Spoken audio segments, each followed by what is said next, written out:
చాలామంది aspirants AP హిస్టరీకి వచ్చేటప్పటికి ఏ టైప్ ఆఫ్ బుక్స్, ఏ బిట్ బ్యాంక్ ఫాలో అవ్వాలి అనేసి అడుగుతున్నారు. స్పెషల్లీ ఈ వీడియోలో నేను ఏ బిట్ బ్యాంకు, అలానే ఏ బుక్‌ని ఫాలో అయ్యాను అనేటటువంటి అంశం గురించి డిస్కస్ చేద్దాం.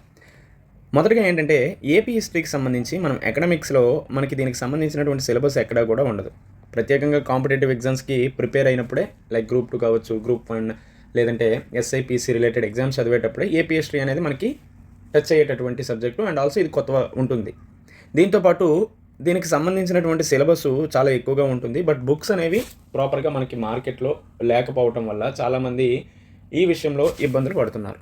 ఇంకోటేంటంటే చాలా వరకు టీచింగ్ చేసేటటువంటి టీచర్స్ గూడా కంప్లీట్‌గా హిస్టరీ ఓరియంటేషన్‌లో చెప్తున్నారు. ఆఫ్‌కోర్స్ మనకి సబ్జెక్ట్ ఓరియంటేషన్‌లో చెప్పాలి. బట్ మనం సబ్జెక్ట్‌ని గెయిన్ చేసుకోవడానికి చదువుతున్నామా? లేకపోతే ఎగ్జామ్‌ని క్లియర్ చేసుకోవడానికి చదువుతున్నామా? అనేది మ్యాటర్ కాబట్టి టీచింగ్ చేసేవాళ్ళు ఎగ్జామ్ ఓరియంటేషన్‌లో చెప్పకపోవడం వల్ల ఏపీ హిస్టరీ అనేది వన్ ఆఫ్ ద చాలా పెద్ద సబ్జెక్ట్‌గా ఫీల్ అవుతున్నారు. ఇన్‌ఫాక్ట్ చెప్పాలంటే సిలబస్ ఎక్కువగా ఉంది. పెద్ద పెద్ద బల్కీ బుక్స్ చదవాలి. సో, అంత తక్కువ టైంలో ఇంత ఎక్కువగా ఇన్ఫర్మేషన్ మనం ఎలా గ్యాదర్ చేయాలి? ఎలా గుర్తుపెట్టుకోవాలి? అనేటటువంటి విషయంలో సందిగ్ధంలో ఉన్నారు.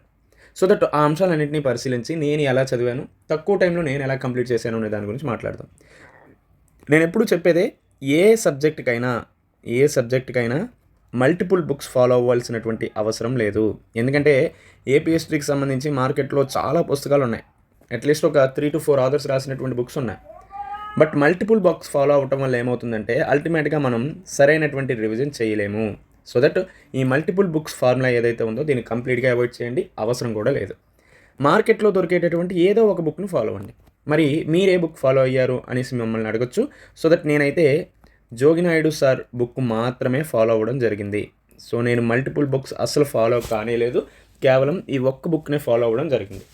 దీనికంటే ఇంకా ముఖ్యమైనటువంటి అంశం ఏంటంటే మేము తయారు చేసినటువంటి ఈ సమీక్ష ఐఏఎస్ అనేటటువంటి పబ్లికేషన్స్‌తో ఏపీ హిస్టరీ బిట్ బ్యాంక్ అనేది కూడా రిలీజ్ చేశాం.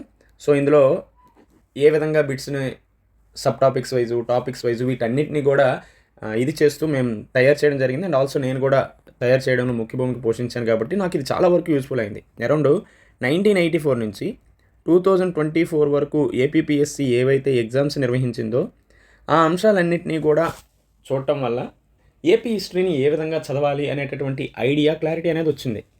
ఇంకోటి ఏంటంటే చాలామంది గ్రూప్ 2 ప్రిలిమ్స్ మనం రాసాం. ఈ గ్రూప్ 2 ప్రిలిమ్స్ ఎలా వచ్చింది?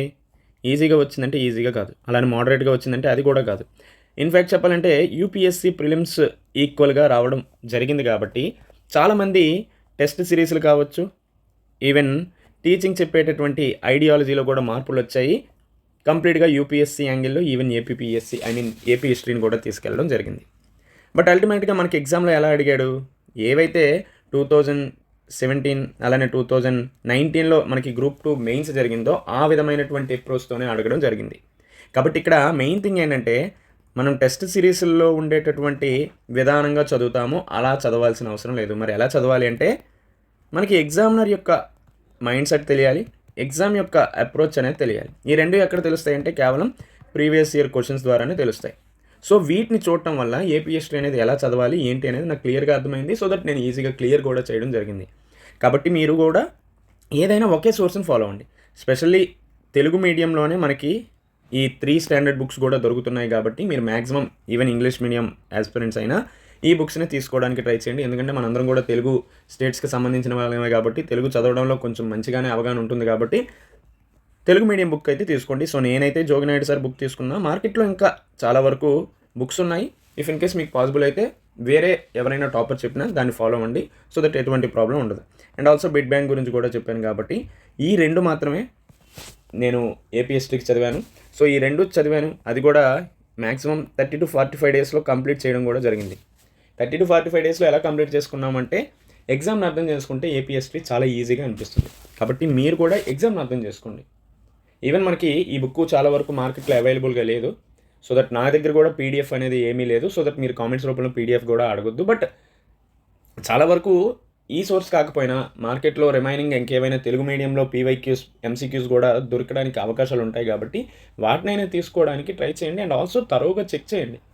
మీరు తరోగా చెక్ చేస్తే మీకు కూడా ఏపీ హిస్టరీ ఈజీ అవుతుంది. సో ఇలా మనం స్మార్ట్ వర్క్‌ని అప్రోచ్ అయ్యామంటే ఈజీగా ఏపీ హిస్టరీలో మంచి స్కోర్ తెచ్చుకోగలం. ఐ హోప్ మీ అందరికీ అర్థమైంది అనుకుంటున్నా. ఇఫ్ ఇన్ కేస్ మీకు ఏమైనా డౌట్స్ ఉంటే కామెంట్ సెక్షన్లో తెలియజేయండి. And then stay tune, take care, bye.